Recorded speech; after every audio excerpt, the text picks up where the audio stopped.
காட்டை ஆள்றது யாரா இருந்தாலும் அந்த காட்டோட நியதியை தெரிஞ்சிருக்கணும்.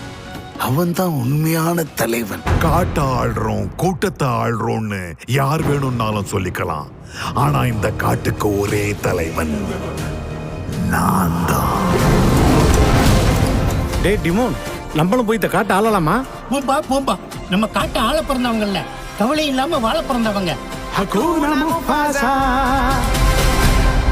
இந்த காட்டை ஆள ஒரு கூட்டம் இருக்கு. அந்த கூட்டத்தை ஆள போறது